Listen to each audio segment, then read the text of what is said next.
Buenos días, tardes, noches, para quien sea que esté oyendo.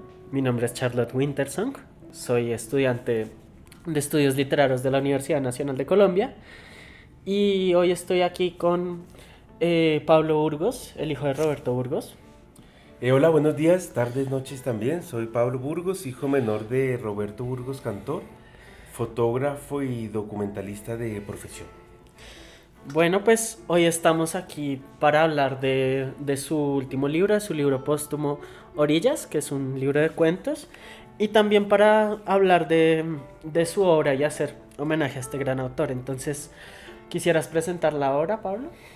Sí, claro que sí, yo eh, pues no soy experto en literatura, pero he pensado que con el riesgo de simplificar mucho, yo creo que se puede hablar como de cuatro estaciones, mojones, como dicen, cuatro momentos muy importantes que marcan la obra de mi padre, que es pues su primer libro, Lo Amador, que marca desde ya el camino que lo acompañó siempre de definir una escenografía en gran parte de su obra, que es Cartagena. No, no siempre nombrada como Cartagena, Lo Amador sí, Lo Amador es el nombre de un barrio cartagenero. Eh, Después esta Cartagena se va volviendo un poco abstracta hasta la Ceiba en que ya vuelve a mencionarla con nombre propio. En algunos libros como El vuelo de la paloma es más como una escenografía fantástica, ¿no? Como una especie, bueno, como ese famoso Macondo, como una especie de Macondo, ¿no? Como con elementos fantásticos. Pero bueno, yo diría que es lo amador. Eh, Después la novela que lo definió como un escritor con una proyecto propio, con una voz propia única, que es El patio de los vientos perdidos. En el caso del patio, pues mi padre sentía deberle mucho a García Márquez, deberle mucho como escritor por, la, por su vocación, pero también era muy cercano como amigo. El mejor amigo de mi padre fue el hijo García Márquez, el hermano menor de don Gabriel. Y había una cercanía ahí física en Cartagena, vivían en el barrio de Manga. Ya don Gabriel no vivía allí, pero aparecía con frecuencia a visitar a los padres. Entonces, amigos cercanos temían que esa cercanía se volviese en contra de mi padre, que tomara prestado cosas y no encontrara su voz propia, como nos gusta decir en él. Entonces, en el patio de los vientos perdidos es cuando ya claramente los amigos y quienes lo admiran celebran que mi padre escribe una literatura que no toma prestado nada de nadie, ¿no? Que es solo suya. Que encuentra su propia marca y su propia voz. Exactamente. Ese sería el segundo libro. El tercero es su novela más premiada y celebrada, La Ceiba de la Memoria, que yo sí creo que es su novela más ambiciosa, digamos, en la que se la juega toda. Él por un tema además que lo había merodeado durante décadas, que era la vida de San Pedro Claver. Y cuatro, el que tú nos invitas a hablar, que es Orillas, pues por ser póstumo, claro, no es el último, hay todavía algunos cuentos que van a ser publicados. Quedó también un fragmento, quedaron 80 páginas de una novela que él había empezado, que en algún momento, pues, entre cartas y materiales, y era un hombre tan productivo que me imagino que eso también se dará a conocer. Pero sobre todo lo que más me interesa a mí, y cuando conversamos en familia de Orillas, es que él parecía estar, ya iba a cumplir 70 años, pues murió de 70 años, eh, que estaba siempre pensando otras cosas, ¿no? Y otros caminos y otras maneras de escribir, otros temas sobre todo. Mi madre lo molestaba que se había vuelto muy boyerista. Yo como soy documentalista, pues obviamente eso de andar por ahí en una ventana mirando es más que un placer, digamos, una labor que compartíamos. Que yo pienso que un cineasta que se aburra viendo por la ventana no debería ser cineasta, ¿no? Y mi padre empezó a cultivar cada vez más eso, de pararse en una esquina a mirar. O mientras subía las escaleras del edificio, paraba en cada estación a mirar. Y después llegaba entonces con Sí, con observaciones muy cotidianas. Yo recuerdo un día que él me, va a ser difícil en audio porque él me preguntó, Pablo, Pablo, ¿para ti qué significa esto? Compartíamos altillos, él trabajaba en un altillo y yo trabajaba en el otro. Y entonces él preguntaba cosas cada tanto. Entonces esa vez me preguntó, Pablo, Pablo, ¿para ti qué significa este gesto? Y en una mujer, y arremedó el gesto de la mano puesta sobre el pecho. Y yo le dije, no, pues de angustia, ¿no? De angustia, algo está pasando. Entonces bajé a mirar, estaba mirando por la ventana y en efecto había en el parque una mujer con una mano en la cintura, en la cadera y la otra en el pecho. Así era claramente un gesto de angustia. Entonces yo le dije, no, voy a bajar a mirar qué está pasando. Y en efecto había habido un evento ahí de alguien le pegó a alguien, una cosa bien dramática. Pero cada vez mi padre fue cultivando más esa faceta que yo pensaba como documentalista. Documentarse que después a veces ficcionaba, a veces no. A veces Claro. en las noticias de trastienda contaba simplemente imágenes como esa. Esa quedó por ahí narrada en algún cuento que después saldrá. Esa de la señora. Sí, qué interesante como esto de siempre estar viendo, siempre estar creando más, como eso es como el gesto de un gran escritor, de siempre querer romper, porque tengo entendido que El Patio también es una novela muy experimental, La Ceiba también pues, conmueve con muchas voces, voces más experimentales que otras, pero todo este gesto de querer romper, de querer crear más, pues es la firma de un gran escritor, supongo. Sí, el patio era abiertamente experimental. La primera parte del patio no tiene puntuación. Es Qué como una voz interesante. que fluye así como un torrente. Después en la ceiba, él construye varias voces. Esas voces, cada una es en sí un universo. Pero todas ellas construyen otro universo más imbricado, más amplio, ¿no? Entonces esa estructura es experimental, pero hay voces que son más experimentales que otras, ¿no? Hay la voz en la sede de la memoria del hombre que está haciendo, llamémoslo, la diligencia de canonizar a San Pedro Claver. Esa es eso se narra de una forma mucho más clásica, por llamarla de alguna manera, ¿no? En cambio, la voz inspirada en Bencos Biojó, en el africano esclavizado que después huye y funda San Basilio de Palenque, la voz de Bencos Biojó es mucho más experimental, ¿no? Vuelve uno a sentir esa energía del patio de los vientos perdidos, ¿no? De un torrente, como un grito, ¿no? Que entonces la puntuación cambia, todo cambia. ¿Y cómo se da esta evolución? ¿Cómo son las voces de la ceiba de la memoria comparadas con las voces del patio, la escritura experimental del patio? ¿Cómo se ve el desarrollo de Roberto Burgos en estos dos libros? Pues yo lo que siento, eso es una reflexión pues muy, muy personal, pero mi padre protegió siempre la independencia de su vocación como escritor. Entonces él estudió Derecho en la Nacional y él nunca vivió de su labor de escritor, que era, él insistía, su verdadera vocación. Tuvo toda la vida cargos casi siempre públicos, fue diplomático también. Y él, después de la experiencia de diplomático, estuvo en Europa. Yo por eso, gracias a él, pude ir a Europa y me quedé un tiempo. Él volvió con unos ahorros a sumergirse en ese proyecto que lo merodeaba desde hacía décadas, que era una novela histórica sobre o inspirada en San Pedro Claver.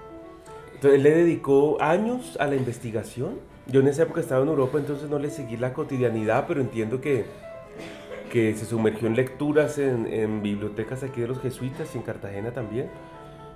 Cuando yo volví, él ya estaba escribiendo. Yo creo que todo el proceso fueron 5 años. 5 años en que él, pues fueron los únicos 5 años de su vida en que solo escribía. Entre los ahorros, los hijos ya nos habíamos independizado y la solidaridad de mi madre, él logró estar ese tiempo solamente escribiendo como labor única. Yo siento que eso se nota, porque es que en todo caso él todos los demás libros los escribió, sobre todo los anteriores. Ya después su rutina cambió un poco.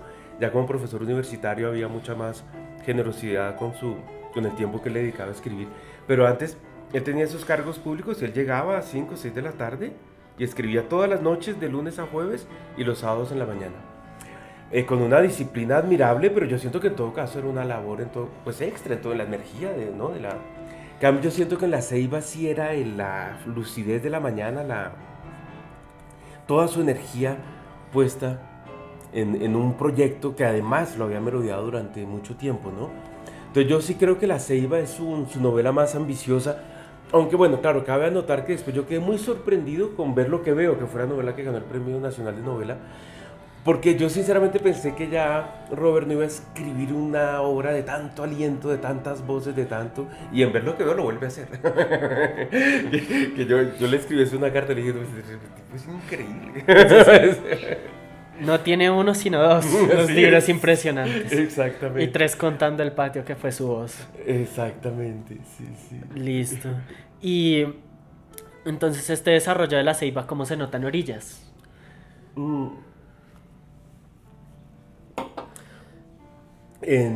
Pues en Orillas la sorpresa, hay algo que pasa en ver Lo que veo, en una escena en la que hay una escena como para mayores de 27 años de alguien que está husmeando una iglesia y hay una especie de arzobispo desnudo con unos niños, es realmente pornografía de lo que yo le decía, papá, menos mal la abuela ya se murió, se hubiera muerto leyendo eso. Hay algo de eso que empieza como una especie de desfachatez de hombre que ya no tiene nada que temer y no le debe nada a nadie, quizás no le ha debido nunca nada a nadie, pero ya lo tiene clarísimo. Que en Orillas empieza pues con el comienzo de ese cuento de ¿quieres culiar? Como cuando que empieza así. Y uno, papá, oye, pero qué vergüenza. Que a mí, pues claro, la relación con mi padre fue, bueno, yo tuve una relación con mi padre, como padre, pero más bien pronto cuando yo volví de Europa nosotros nos volvimos socios. Él me ayudó a fundar mi corporación, que es pues, la productora de la que yo vivo. Fuimos los dos socios fundadores y tuvimos una relación muy cercana de amigos. Él decía que yo era su llave y yo me sentía muy admirado con esa. Y en alguna dedicatoria de un libro él decía que yo lo había enseñado lo dice mucho más bello obviamente, pero esas mutaciones de las relaciones, ¿no? En que pues, habíamos sido hijos y ahora éramos amigos. Fue como a los 11 años que yo conocí al escritor. Porque, es decir, claro, la figura de mi padre era el escritor. Muy cercano, porque toda la noche estaba ahí en el cuarto al lado. A la vez muy distante porque no se le podía interrumpir, ¿no? Estaba escribiendo. Yo sabía que él era escritor, eso lo definía. Era la caricatura que uno tenía de él, del tipo ahí en la máquina de escribir. Pero claro, yo no sabía el que escribía, ni parecía importarme mucho. Cualquier día me encontré con un ejemplar por allí del patio, creo que yo tenía 11 años y lo leí, yo quedé muy, muy asombrado. Y yo no relacionaba las dos cosas. Ese señor a quien yo quería, que estaba ahí, que era mi papá, con esa maravilla que acababa yo de leer. Entonces yo fui a decirle a mi mamá, pero yo no entiendo qué pasa, este señor es mejor que García Márquez. Y mi mamá me dijo, cállate, ¿cómo se te ocurre decir eso? Sí, pues a mí me gusta más. Y entonces la manera de yo unir esa posible esquizofrenia fue escribirle una carta diciéndole, yo no puedo creer que eso es lo que tú haces ahí sentado. Es decir, cosa tan increíble. Y eso fue una escena muy bonita porque mi padre se paró corriendo y él era a veces tímido. Y abrió la puerta de cuando la puerta estaba abierta, me miró y tenía los ojos aguados, no supo qué decir y lo que hizo fue irse al teléfono a llamar a su papá, a mi abuelo, a leerle esa carta. Y esa fue mi manera de homenajearme, ¿no? De darme las gracias. Entonces, claro, yo tengo esta relación con el hombre, pero las reflexiones que yo hago sobre su obra son con el mismo derecho que cualquiera que lo haya leído y con mucho menos derecho que los especialistas, ¿no? Son reflexiones que yo hago con cariño y pasión porque me gusta mucho, mucho su obra. Entonces, en Orillas el asombro que yo tengo es de un hombre que se fue volviendo, pues guardadas las proporciones, pero como yo en el sentido de documentalista, de que le dio por cada vez mirar más por la ventana, ¿no? Y maravillarse cada vez más con las pequeños, claro, después de La Ceiba, que es sobre la esclavitud y la esclavización, pues, y la colonia, todos esos eventos tan brutales, históricos y también documentados y ficcionados, pues, con tanta energía y tanto vigor. Empieza eso que tú en tu reseña cuentas que se iba a llamar Noticias de Trastienda, ¿no? Historias de trastienda. Historias de Trastienda. El que entonces es lo que... Sí, lo que pasa en la trastienda, como en el barrio, ¿no? Como en la esquina del barrio, en la... siempre hay otras cosas, ¿no? Como tú bien en tu reseña cuentas, también está ese viaje a Ghana que lo impresiona tanto. También aparecen otras historias sobre... que tienen que ver con nuestra memoria histórica, la historia de la fiscal, de cosas muy duras también, pero están como siempre en una columna vertebral de lo que uno llamaría pequeñas historias, y me imagino que eso es un error de por sí, porque pequeñas y grandes, ¿no? Claro. Sino que esas historias tienen la misma estatura, el mismo derecho, están en el mismo nivel que un viaje a Ghana, ¿no? A Ghana, África, a ver el puerto donde salían los esclavizados hacia acá.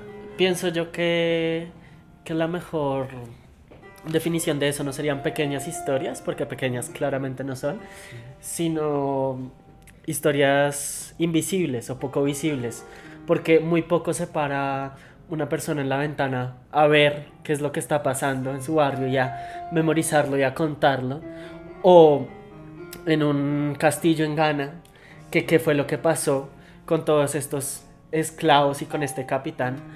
Entonces eso se nota mucho y por eso quise incluir el título de Historias de Trastienda, porque es hablar de las cosas que no nos gusta hablar o que no hablamos porque no vemos simplemente. A mí eso me importa mucho en él y se fue haciendo muy evidente en él como ser humano, también como su comportamiento cotidiano, además de como autor. Porque en algún punto, y así era un poco la historia de mi abuelo paterno, a quien quise mucho y que también fue muy... Él era un hombre muy silencioso y como... Ahí sí había como una estatura y una jerarquía. Yo me acuerdo que cuando él llegaba a almorzar, su propia esposa, mi abuela, nos decía, llegó el doctor, ¿no? A nosotros nos decía, llegó su abuelo, porque nosotros nos quedábamos pensando quién habrá llegado, porque nosotros pasábamos temporadas largas en Cartagena, en las vacaciones largas las pasábamos allá. Y ese abuelo se encariñó mucho con mi hermano y conmigo, con sus nietos. Y entonces era como que se bajaba de la... allá voy con lo de mi padre, es como si el hombre dedicado a escribir, intelectual y con los estudios universitarios y los cargos que él había tenido, es como si se dedicara de nuevo a grandes cosas, es como el estereotipo, ¿no? Que el tipo no estaba pensando en el problema del almuerzo, del mercado, sino que estaba pensando en grandes cosas, era como una... Yo creo que él probablemente sufrió de eso en algún punto, pero muy rápidamente fue entendiendo el valor de la cotidianidad, ¿no? Con su esposa, con mi mamá y con sus hijos. Uno de los recuerdos bellos que yo tengo fue en Viena. Bueno, ya eso pasamos a la terapia grupal, pero que es importante psicológicamente es que, pues yo sí veía a mi padre en todo caso un hombre de mucha estatura. Pero claro, uno crece y yo hacía ejercicio y nadaba y ya era más alto que él y en algún punto mi mamá quería una castaña que había en un árbol caminando ahí por un parque en invierno. Y mi padre intentó alcanzarla, yo tampoco alcanzaba y él me dijo, álzame. Y a mí me pareció eso como de alzar al papá, como que eso no pasa, ¿no? Como, o sea, Claro. yo siempre pensé que yo no podía alzar a mi papá. Y de repente lo vi, que era más bajito que yo y que yo hacía ejercicio. Y yo me dijo, álzame, deja de ser huevón. Y yo me agaché, lo que de la experiencia, lo alcé y alcanzó la castaña. Eso cuando yo lo he comentado con los psicólogos, por donde uno pasa, dicen que es un regalo enorme que le hace uno un papá, ¿no? Un regalo de generosidad, de decir, tú eres más fuerte que yo, ¿no? Una cosa muy bella. Mi padre, yo creo que con las nietas y eso fue cada vez siendo más ese hombre de las pequeñas cosas. De nuevo, no sé, tenemos que encontrarles el nombre, las pequeñas grandes cosas, como la canción con el poema de Cesare Pavese, que es esos rituales con las nietas, entonces que iban a comprar pijamas para Navidad, que los domingos cada tanto había un desayuno que él decía, wow, entonces pasaba por todo eso y nos llevaba a desayunar. Esas cosas empezaron a tener una importancia como la esclavización, pues eso fue la revolución industrial y los desayunos del domingo, todo empezaba a tener como el mismo lugar, ¿no? En la vida. Claro, claro. Y hablando de estos lugares y estas pequeñas cosas, ya que Orillas es un libro póstumo, se publicó ya cuando murió. ¿Cómo fue eso? ¿Cómo fue el proceso de publicar este libro, de, de saber qué fue lo último que escribió o lo último que se ha publicado de lo que escribió? ¿Cómo fue ver estas pequeñas cosas en el libro ya cuando no se podía ver a Roberto? Pues yo creo que la salvación y los eventos de la muerte de mi padre nos afectaron muchísimo, especialmente, aunque eso no hay manera de ponerle como jerarquías, pero a Gabriela, mi hija menor, y a mí, porque habíamos pasado la última semana con él en Cartagena, celebrando los 15 años de Gaby. Sí. Y él había tenido algún problema de salud, pero ya estaba bien. Estaba entonces comiendo mucho, engordando, y ya todo estaba bien. Entonces, cuando volvió de Cartagena, al día siguiente murió, y eso a Gabriela y a mí, para nosotros fue devastador. Me imagino. Pues para todos fue devastador, pero para nosotros fue en ese momento muy difícil. Obviamente iban a cumplir, al año siguiente iban a cumplir 50 años de casados con mi madre. Obviamente que a quien había que rodear era a mi madre, pero ella fue tan generosa y tan linda, me cogió de la cara mi mamá y me dijo, esto, yo sé que tú quieres estar preocupado por mí, pero no puedes. Y a Gaby le dijo lo mismo, ustedes sálvense, no se preocupen por nadie, porque esto puede acabar con, ¿no? Entonces mi madre fue la primera persona que dio como una voz de fuerza y de decir, sí, claro, el luto en un punto es colectivo, pero después sálvese quien pueda. Y ella nos dio la bendición y dijo, agárrense entre ustedes dos y yo estoy aquí, ¿no?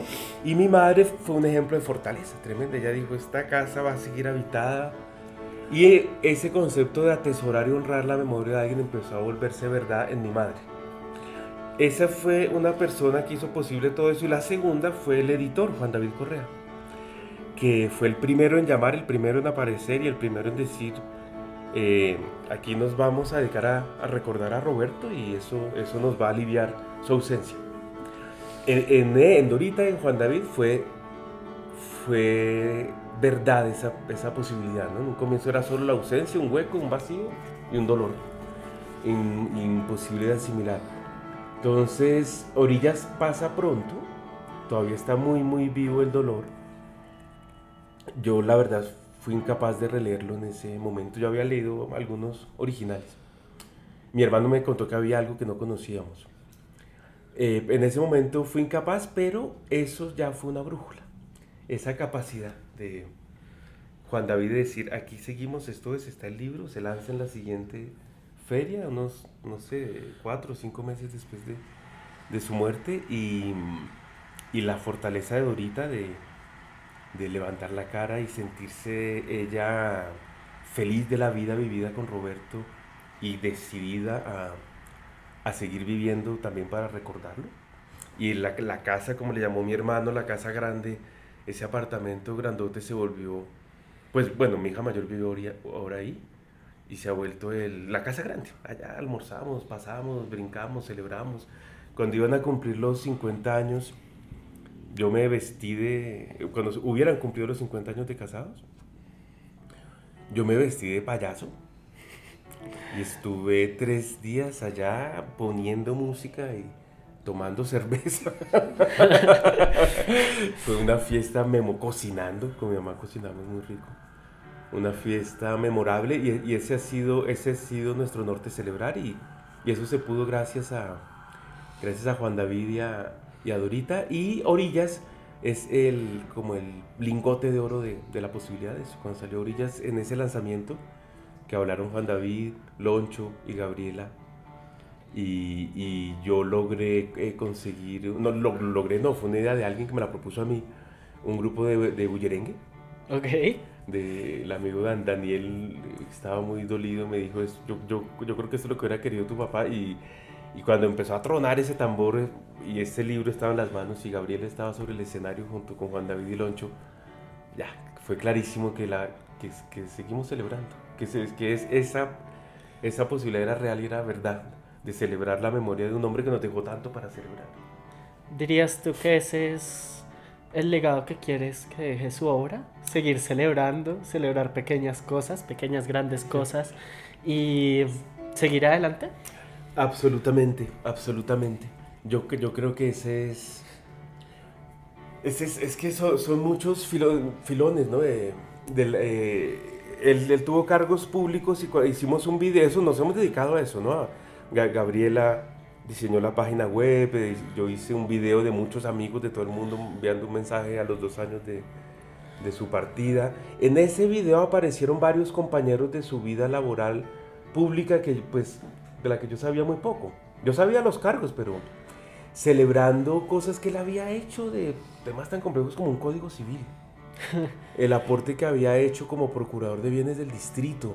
Eso me lo contó Carmen Saldías en las reformas que hacen que Bogotá ahora sea más manejable. El papel que él jugó en temas muy importantes, públicos. Que uno decía, pero este tipo, ¿a qué horas era? ¿No? Un papá tan dispuesto, un socio tan generoso, un hombre que reformaba políticas públicas y además escribía semejante obra. Creo que era una persona admirable y lúcida, ¿no? Sin idealizar a los muertos, pero pues también idealicemos a los muertos porque qué más. Y yo creo que él dejó muchas pistas para poder ser celebrado y claramente una obra que apuesta absolutamente por la vida, ¿no? O sea, incluso tratando el tema devastador de la esclavización, el grito de Bencos Viejo es un grito por la vida, ¿no? Claramente. Entonces sí, muchas gracias, Loti. Yo creo que ese es nuestro norte y un tesoro poder que esa sea una de nuestras tareas, leer más a Roberto y que sus lectores lo sigan encontrando y celebrar leyendo. Y celebrar leyendo, exactamente. Entonces, esa es la recomendación. Celebrar leyendo y leer Orillas de Roberto Burgos. Mirar cosas pequeñas, chiquitas, no solo en el libro, sino también en la vida, esas pequeñas, grandes cosas. Y eso sería todo. Muchas gracias por escuchar y hasta luego. Muchas gracias, Loti.